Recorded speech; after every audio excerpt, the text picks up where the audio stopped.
If you've struggled with stress, balance, or burnout, and simply feel discouraged or even defeated, and if you're ready to move from force to flow and enjoy ultimate Zen success in your career, health, or relationships, then the Zen Success Show is for you. Your host, Carissa Sims, is an entrepreneur, corporate consultant, best-selling author, meditation teacher, and healer who has found her own Zen success. Here's your host, Carissa Sims.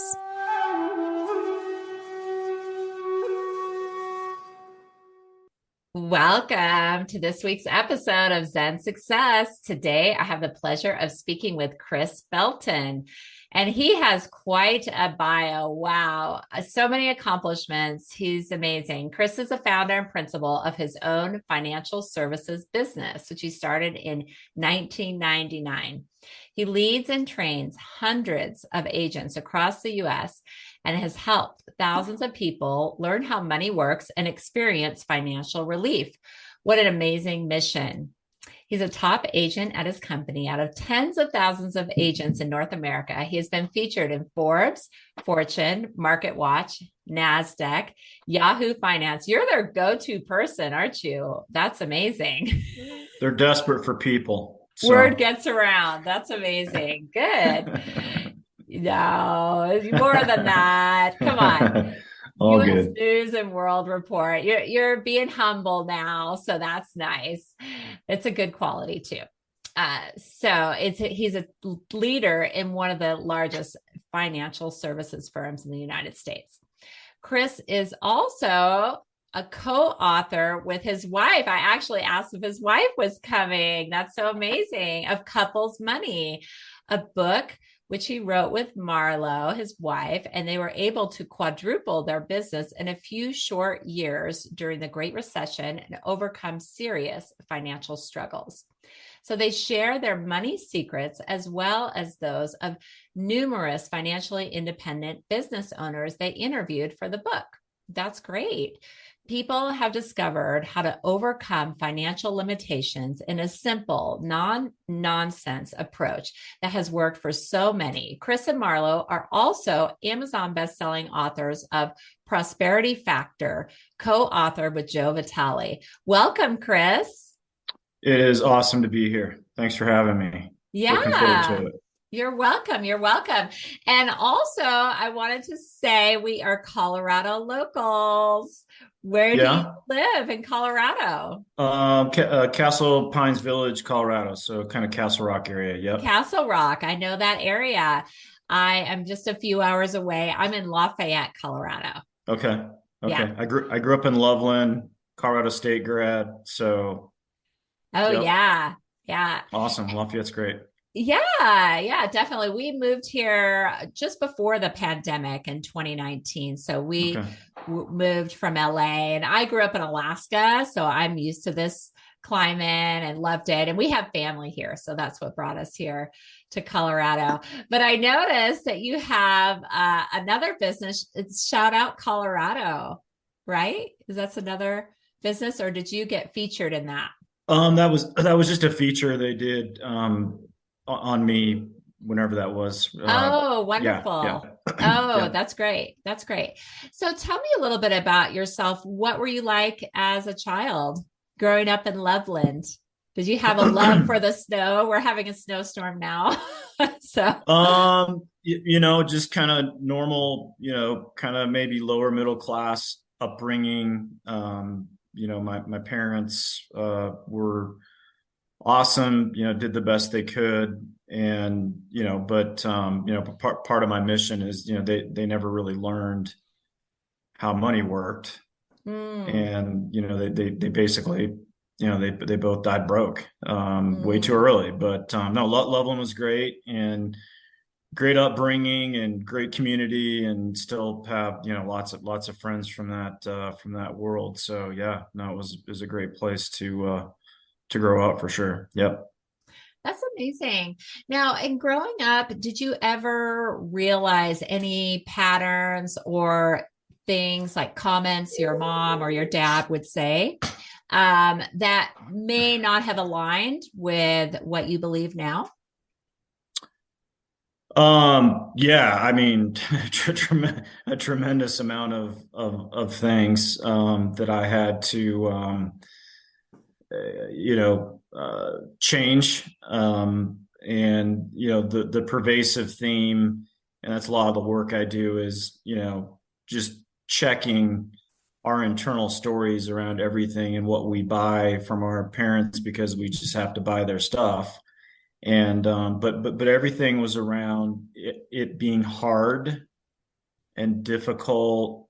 And I use the word victim a lot, and that brings a strong response out of people. But really, to me, it's just you're ran by your external environment. It's not meant to be you're a bad person, but basically it's an outside in way of living, and it's just a reactive way of living. And that's pretty much that was the way my parents lived, and that's the way I lived for many decades until I found a better way. But it was all around money. It was hard. Money's difficult. Mm, Rich people are really bad people. mm. Just that programming, and then society kind of lobs on there. And Hmm. it's one of the reasons They why very few people. perpetuate it.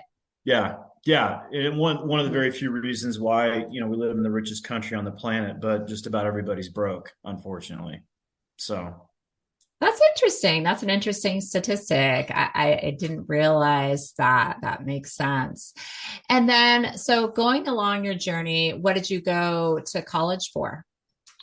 Accounting. Hmm. So yeah, accounting, and then graduated, and I spent 7 years in corporate America being a CPA before I kind of launched my entrepreneurial venture. But Mm. yeah, yep, studied hard, went into a lot of debt. American dream. Yes, that I know. It's funny because a lot of people talk about, oh, you need to go to college, but they don't really talk about the ramifications of that. Like, especially med school and law school, some of those schools where you have to carry on your education to actually practice. I mean, you can be in debt for years before paying it off. Do you ever get into that with your clients? Oh yeah, yeah. We have some pretty good student debt solutions, but yeah, it's ginormous.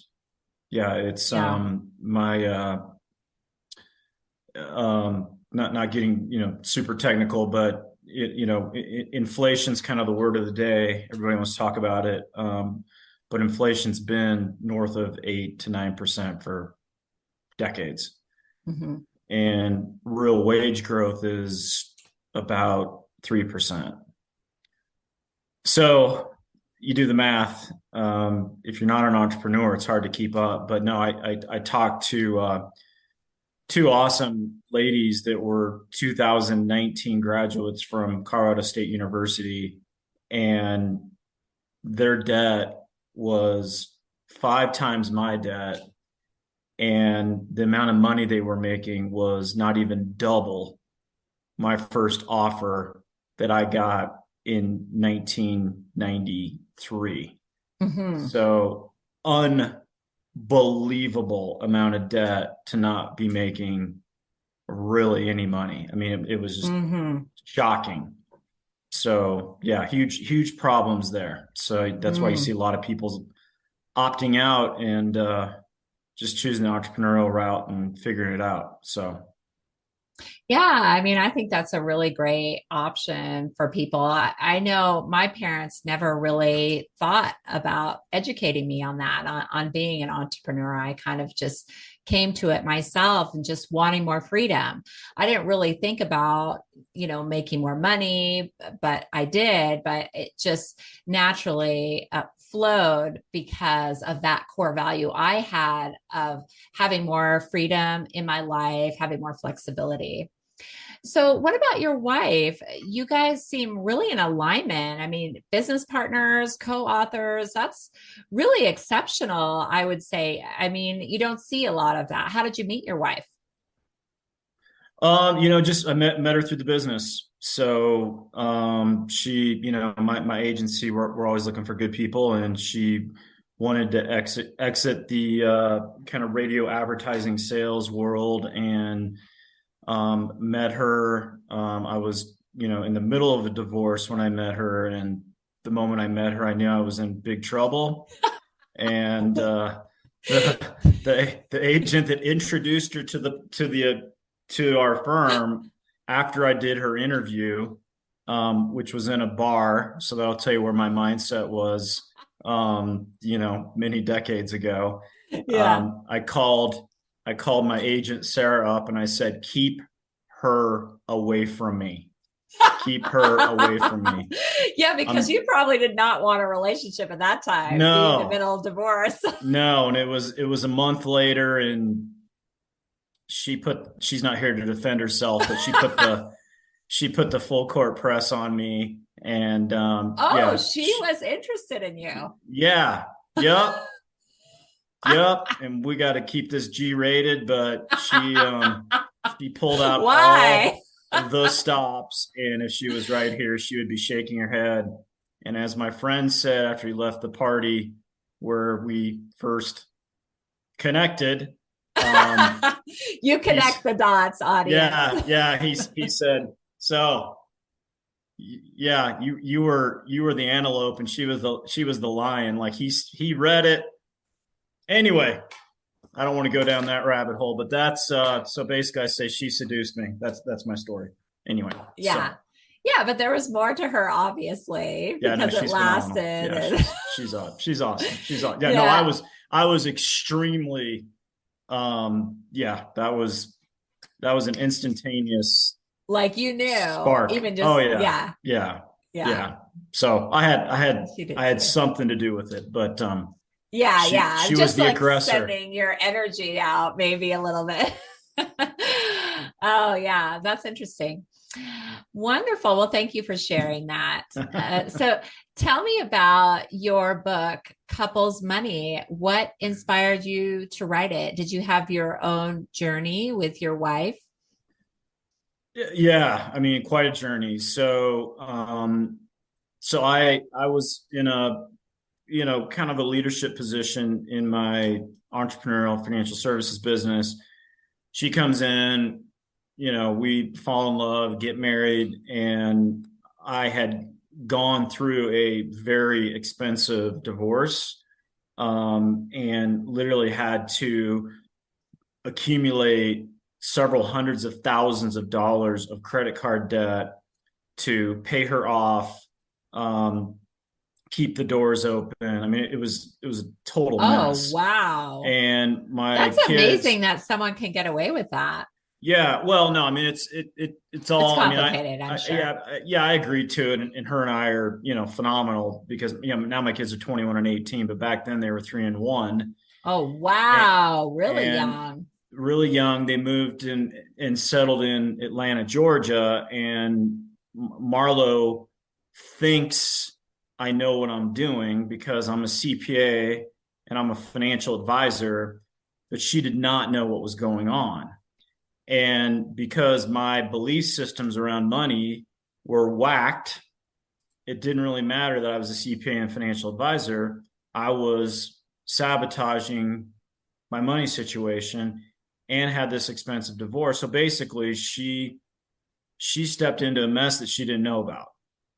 Mm-hmm. And she wanted to merge our money and merge our finances. And I just kept avoiding it, off, making excuses. Yeah. And this was after you were married, right? Yeah. She wanted to merge it. Yeah. So we're married. She doesn't know because I'm on a stupid office lease. Like I'm on the lease. Great recession, alimony, child support, $5,200 a month. The lease is sucking me dry, and literally I'm just keeping the doors open because I'm just pulling debt. Not anyway, and I'm not doing what I'm supposed to be doing to grow my business, and living on what I call hopium. Right? Hoping. I never heard of that. Yeah. I think I coined it, but it's I've never heard that. Yeah, hoping things get better while I insist on remaining the same. And so I'm like, I don't know. I need to go talk to God. So like we're living in this really horrible home in central Denver. It's the middle of February. It's freezing outside, but it's so small. And the only place I can get quiet is go sit in my car. And I'm sitting in my car meditating. And, the download from God comes in and it's like, let her manage the money. I mean, That was like not what you expected to hear from no, God, huh? it was clear. And I didn't understand intuition and the Mm-hmm. necessary need to move on it really quick before your ego starts destroying the idea and talking you out of it. But I got my butt up. I walked in, I told her, it's all yours. And I handed, everything over to her and we got organized. But then it was a week later and I'm in the kitchen, I'm doing dishes, and I just felt the presence, Of right, her of her. or And God yeah, and well, God. God saved me from dying that day. But I look up and there's just this look on her face of like, what the hell is going on? She's like, what did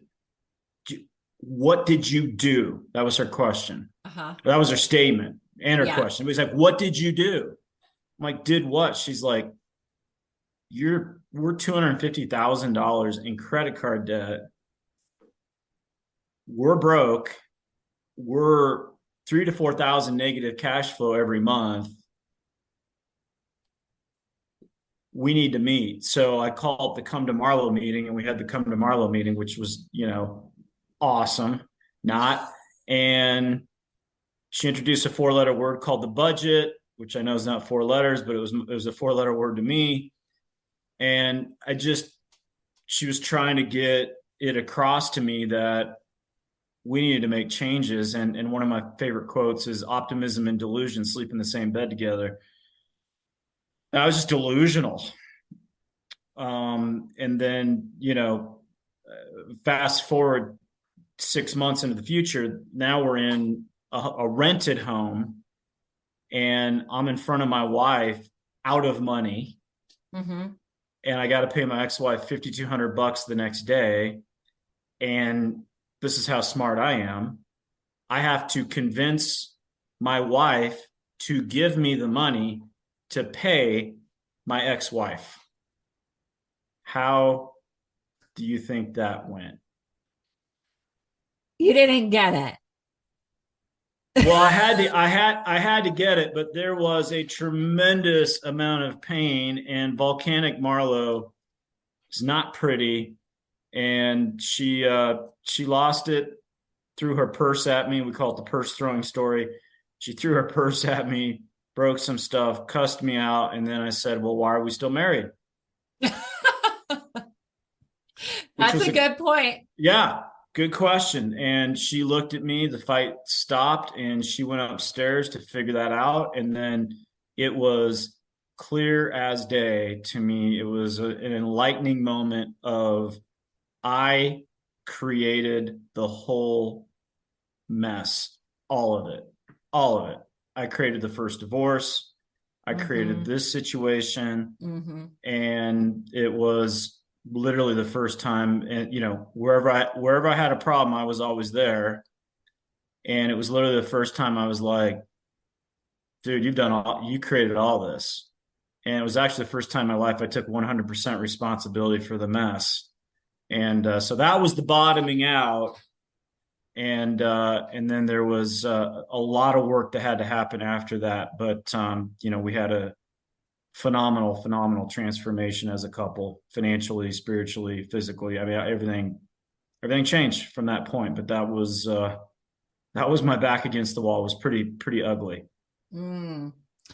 Yeah, thanks for sharing that story. And I mean, some of the behaviors that she did may have felt unexpected, and like maybe you didn't want to be with someone like that, or you understood her throwing the purse, and it seems like you laugh at it now. Well, yeah, because I mean, Yeah. I mean, it was, to her credit, she went upstairs and figured out, should she stay or should she go? And she focused on the good things in me Hmm. that she did not want to lose. And I did the same. But yeah, no, I mean, it was stressful. It was bad. And and her stress created resentment in me. I mean, it was kind of a vicious cycle, but um, we just made a decision as a couple, like we're not going to declare bankruptcy. We're not going to get divorced. We're not going to go get jobs. We're gonna dig in and figure it out. Hmm. And the work I had to do is I had to figure out how my mentality was continuing to create broke. Mm. And that's the work I did, and I went all in on that. Like I say, like an Olympic athlete would do a sport. Hmm. That was my approach to figuring out how to change my mentality around money. Yeah. Mm. That's amazing. Did she already have this mentality around money, or she wanted to change as well?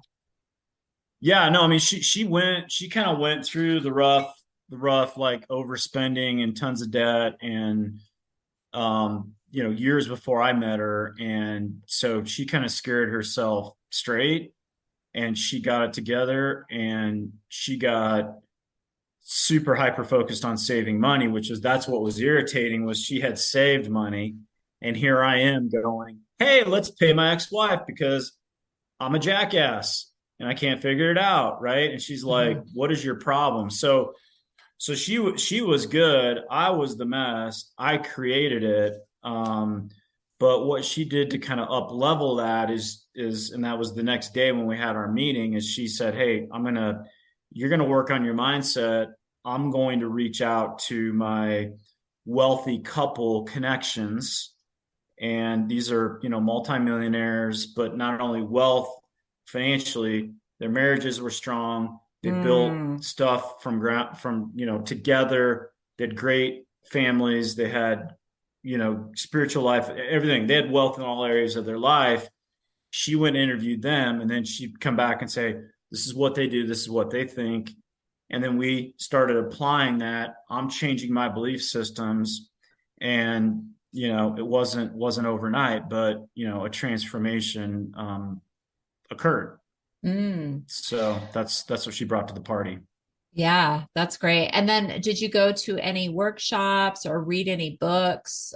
I know your wife brought back the wisdom from the wealthy couples, which is amazing to have that resource and also to have and find people that have a satisfying relationship and a spiritual side. I mean, that's just wonderful. Yeah, no, I'm a personal development, freak. So yeah, I mean, I've done a tremendous amount, have invested a lot of money in it. But kind of my baseline was, if you've heard of PSI seminars. So Psi is pretty amazing. It's tied all the way back to Napoleon Hill's original work with Think and Grow Rich. Oh, great. Bob Proctor was a huge contributor to their programs, and everything was experiential. It wasn't like lecture based, because how you would do an exercise with them is how you would do your life. And so when you go through exercises, uh, you don't do an exercise, your programming, your paradigms do the exercise. So it was, Mm. okay, well, how you did this is how you approach life. Is it working for you or is it not? So that was, kind of a foundational piece. And then I hired a coach for 4 years, who had been a facilitator for Psi, and he worked with me, one on one, and Marlo, and was a huge catalyst to creating focus. And he knew how to work with me because we were speaking the same language. Hmm. And then I could probably list, 50 money mentality books that I read, Oh, and wow. still reading. And Yeah. as you know, you're either growing or dying. So if you're not intentional about your growth, you're usually going in reverse. So have done a tremendous amount of work. Yes. That's great. That's great. And to just be vulnerable and to hand everything over to your wife, because maybe intuitively you knew something like this would happen. Like, she would be mad and then you'd have to like either like break up or get over it and improve. So it's very brave. There's a few workshops that I was thinking of. Money and You. Have you heard of that one? Doria Cordova. You haven't heard of that one. I have heard of that. You've heard of that. Yeah. Tony Robbins, Robert Okay. Kiyosaki, a lot of the great speakers that we know now that was their base. T. Harv Mm. Eker, Hmm. Huge fan and of that. Yeah, he was yeah, Millionaire transformational. Mind. And Yeah, yeah, he had a yeah. lot of great workshops. So then you took what you learned and are you putting it into your book, Couples Money? Tell me a little bit about the book and why our audience might want to buy it. Yeah, I mean, so we wrote that book in 2011, so it's been a bit, right? So the concepts are in, the book, and it's how to's, it's mindset, and it's an easy read, and it's a chapter, and so it's a chapter topic, and then it's her perspective, and then my perspective. So hers and his. And then there's action steps at the end of the chapter, but I'm putting my final touches on, kind of my work of the last 15 years of growth and development, that should be ready for pre-sale February 1st of 2023. Of a new And one? yeah, a new one called Think and Grow You. Oh my And gosh, it's so similar to Think and Grow Rich. And is it applying some of those principles, Napoleon Hill? yeah, I mean, and so I started writing it last November, and I've a mentor who has written some of the best personal development books I've ever read. One is How Rich People Think, Mm. written by a guy. So the author's name is That Steve. seems important. Yeah, How rich it's people think. it's amazing book. He Yeah. wrote another book that's one of the longest titles on the planet, but You're it's gonna the say it. I'm going to say it because everybody needs to get it. It's called The 177 Mental Toughness Secrets of the World Class. So Oh, I it's love that. How is it that I've never heard of that? That's yeah. amazing. So the author's name is Steve Siebold. He's sold 3 million books. He's $1 million a year speaker guy. Anyways, a friend of mine, his mentor. So he reached out to me almost a year ago, and he's like, "I've heard you speak enough. You got to get your book out." So, Yeah, a book that just you write. yeah, and Yeah. and so and the title's the hardest to come up with, at least for me. And we were going back and forth and joking around, and he said, "Well, how about Think and Grow You?" Not from a takeoff of copying Napoleon Hill. He's like, "That's actually what you did. Yeah, You it's your totally own changed." story. Yeah, yeah. So basically, what it is it's written in there's 5 different sections, and I'll be brief on it because I know we don't have a lot of time. But it's the first step of having transformation is getting out of your own way. Mhm. And so you've heard some of that today, but like, what do you do to get out of your own way? Mhm. Because we get in our own way. What do you do? Can you give a tip before you go on to the next thing? Well, no, I mean, there's It's kind a of 10 different process. 10 Okay. different concepts that I cover in there of like, Okay. what was the process that I did to stop worrying, right? And Oh, so that's it's amazing. so it's kind of like and what it is it's a concept that's 200 to 300 words, and so it's simple teaching, and then there's a quote, and there's a resource that I use to change, and then there's an action step that I actually did. And then there's a personal story that's 300 to 400 words behind it that supports what I'm teaching to prove that I'm not just copying somebody's work and rewriting it. Yeah. So, but there's also, I cover forgiveness. I mean, because it's very spiritual. It's kind of all of it, right? There's money, there's spirituality, there's how-tos and game planning, but basically it's the concepts that kind of changed my world and changed my life and my point of view on things that people have heard, but it's my point of view on them. Okay. And it's very much, it's very raw, it's very relatable, and it's very much me going, I was a jackass. I recognized it. I did this change, and then here's the result I got. That's basically how my whole storytelling is laid out. So it'll give people a feeling that, yep, he's speaking to me, so to speak, and it's not necessarily about getting through the book. They can look at the table of contents and say, okay, well, what did Chris say about, forgiveness? What did Chris say about worrying? What did Chris say about setting goals? What was those action steps? So the idea is it'll be an ongoing resource for people that when they get stuck, which that's my goal of the book, is to help people get unstuck. Then they have a resource they can go to and apply something and create forward movement in their life. Anyway, so. Well, that's exciting. And so that will be out in January. So we can look out for that. So probably pre-sales February 1st. So February. Okay. I'm in the middle of the whole book launch thing, but the website, which will be up, that'll be up early January. thinkgrowu.com is the website. And when people pre-purchase the book, there's lots of really good bonuses. Like I'm basically throwing in all our couples money content for free for early bonuses for people. Oh, yeah. Really everybody needs to buy that. That's amazing. Yeah. And that's a good way to become a bestseller. That process that you're doing. Yeah. To package it, pre-sell it. That's incredible. Okay, I do want to touch on Joe Vitale because I love him.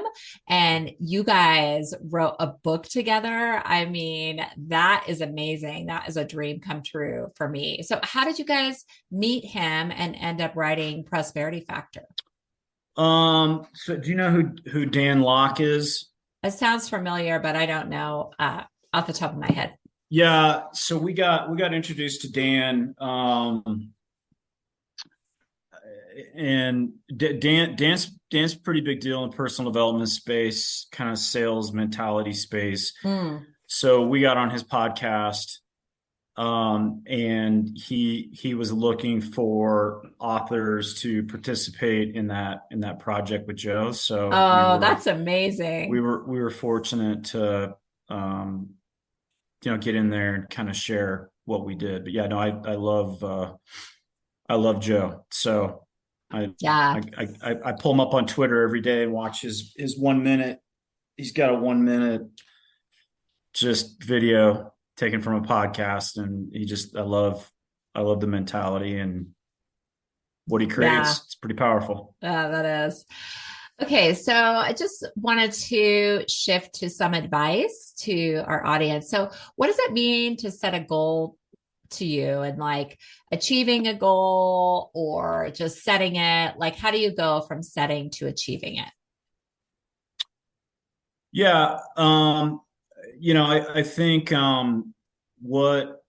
think what people do a lot is they set a goal and they think that goal setting is a logical thing, and they try to hit their goals by logic, and it doesn't really work. And I got some of this in my new book too, about the mistakes I made in that world. And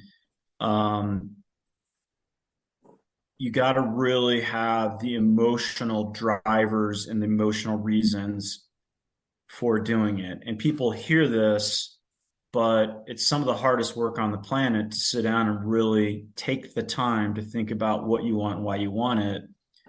And so what my wife and I had to do was, when we were broke as a joke, we set a savings goal, and it was humongous from where we were. It was Mount Everest. We'd never saved that amount of money ever. I had never even come close. And I wanted to spreadsheet it out and map it out and do all those things and get my strategy going and, all those things.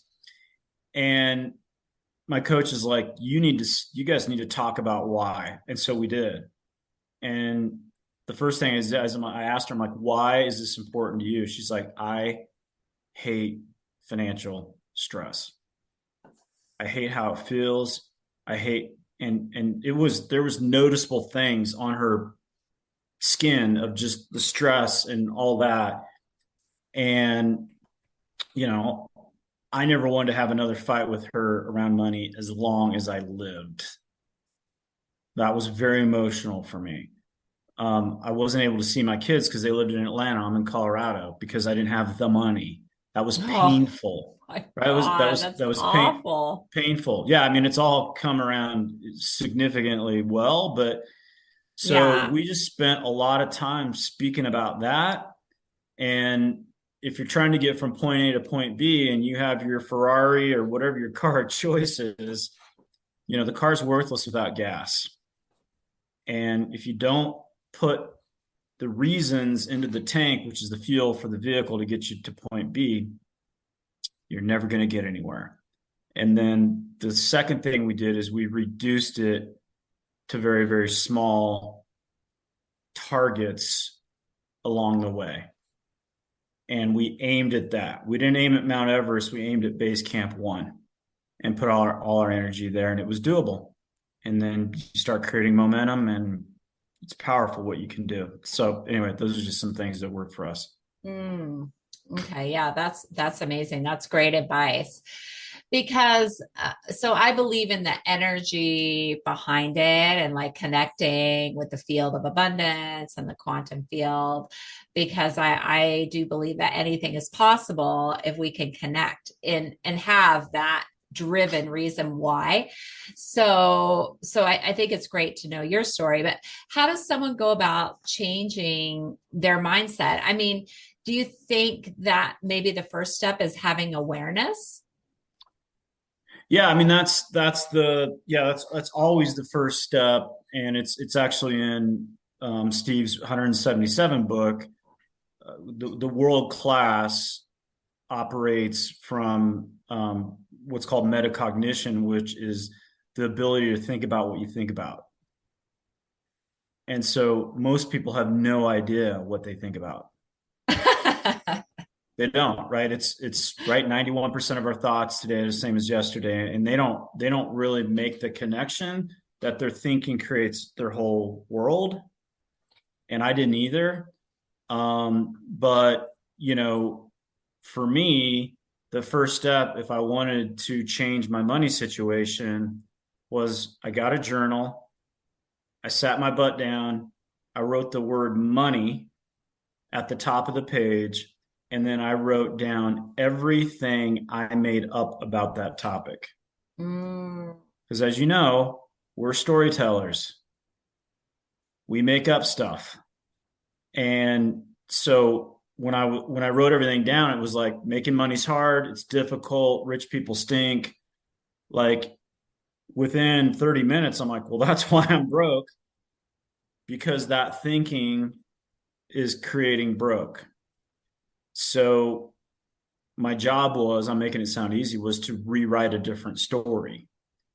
And for me, it was doing the work of a continual affirmation of the story. And anytime the old story would pop up, it's called the law of substitution.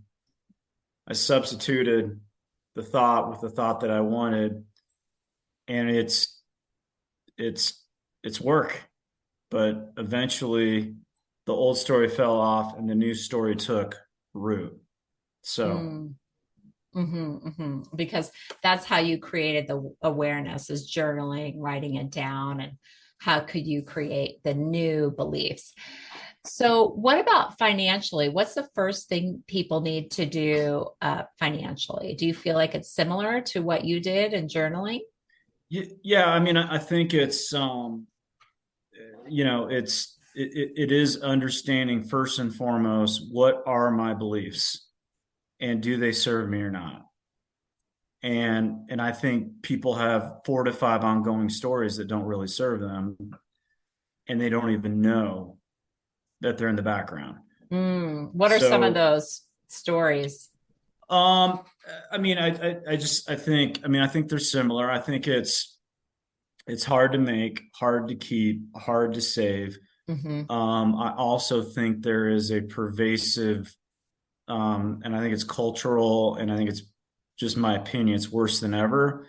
It's probably because of social media. I think people believe they can get something for nothing, and they don't have to put in the work. And if they do, then they don't know if it's going to be worth it. Mm. Right. Which is kind of my pervasive message in my book, which is be willing to change, do the work, it's worth it. And I think a lot of people battle, is it really going to be worth doing the work? And it Mm. absolutely is worth it. So, and I also think they believe that they're going to turn into somebody they're not if they became wealthy. Yeah, or maybe their friends wouldn't like them Yep. anymore, and All that. or the family, might who knows, try to get money out of them or think of them differently. Because I think that can happen with a lot of wealthy people. If people know that they're wealthy, like I have a couple of billionaire mentors, and one is a female, one's a male. And with a female, she is so she feels so deeply, and she is so connected, and it's just like a lot of people just want to get something out of her. And I think it can be challenging once people put you in that category, but it just depends. Like, what are you going to do with that? Are you going to channel that energy? Are you going to let it get to you, or are you going to transmute it into something positive? Yeah, I mean, I also think you get what you expect, and Mm, so there's probably something that she's expecting that to happen. yeah. I don't get any of that. Not that I'm a billionaire, but I don't get any of Yeah, that but you do because well financially and yeah, you're in the public eye. So people, yeah, yeah. but I'm not throwing out the vibe that like, oh, come to me with your broke story and I'll save you. Yeah. Because I also send out the energy that I'm empathetic, but I'm not sympathetic. And and I had one family member do that one time, and I just said I don't do that. Hmm. And they got hurt feelings over it and all that, but I wasn't serving them by kicking the can down the road. Hmm. So it's not about, I don't like rescuing people, Hmm. and It doesn't serve them ultimately, right? never Never. never serves them. I mean, we are very like, philanthropic. I love causes, and we're all about that anyway. But so yeah, I mean, I think there's all that, and we could Hmm. probably come up with hundreds of reasons. It's just people need to become aware of how they are blocking the wealth, because Hmm. I've been broke. We're better off now. I prefer this than Yeah. the financial stress that came from broke, and also watching how that wrecked my family. Hmm. So it's worth some of the issues that might come with it, but Hmm. I also don't believe that you should be expecting problems. Hmm. Yeah. Because in a certain sense, you can create that reality if Yeah. you're sending out that energy or whatever it might be. So, how did your relationship with your children improve, if any, and how is it now? Yeah. I mean, I the, and I think I have this quote in my new book, but when I was searching for evidence that it was going to be worth it, and I'm a Christian, and was looking for some validation there, and it was a Billy Graham quote, blew me away. And he said, once you get your attitude straight around money, it'll help straighten out every area of your life. My Lord, that could be a whole podcast episode right there, sister. Like, once, because I had to forgive my ex, I had to forgive myself, I had to go through all this spiritual work. And what happened is our prosperity increased, but I had more energy at 51 than I did at 31, because I don't carry around all the baggage and guilt and all that stuff. And then what happened is my health got better, my spirituality got better, but my relationship with my kids became incredible and phenomenal. And I also tell a story in the book about my ex-wife marrying her husband, and how I had to accept that really quick, or I was going to create a freaking disaster. Yeah. And so that's a whole, that chapter is called Be Done With It. Mm-hmm. And I give the exercises in there on how I let go of that, and the fact that they loved him and another man was raising my kids, but I got over it real quick. And the blessings that have come from that, a whole nother podcast, but just amazing things. And she deserves to be married to him versus having stayed with me. Her life wouldn't have been near as good as it is today. He loves her infinitely more than I ever did. Oh boy. Seriously. And they're phenomenal. And he's awesome. So my kids have watched. Sweet. Yeah. My kids have watched how forgiveness and letting go of things. Anyway, but it's so we're great. They're coming here, next week for Thanksgiving time. And, I love it. He's like your brother, right? Yeah, it's all good. So it's all good. So what is Zen success to you? Zen success. What's Zen success to me? I think that we come here and we want to contribute. We want to make a difference. We want to make an impact. And I believe we want to have peace. And there's definitely wealthier people than me. There's more successful people than me. But one of the things I point back to most is not that I don't have challenges or problems or any of that stuff. I don't have to grow and develop. I have not arrived. I am not a guru, but I have a tremendous amount of peace in my life on all fronts. And it's awesome. That's amazing. I feel a little bit of a pastor in you. Has anyone ever told you that? You're pretty inspiring. I have gotten that, but yeah, thank you. I appreciate that. Yeah. Oh, you're welcome. You're welcome. Well, it's been such a pleasure getting to know you, learning about you and your wife's book, Couples Money, and your upcoming book, Think and Grow You.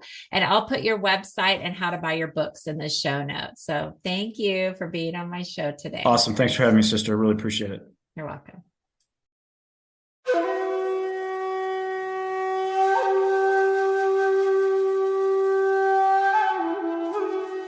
That's it for today's episode of Zen Success.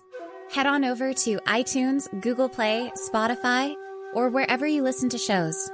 Zen Success is also available on the radio in select markets through amfm247.com. Subscribe to the show and share with friends. Be sure to head on over to zensuccessshow.com to help you on your Zen Success journey, and join us on the next episode. May you find your own Zen success in life.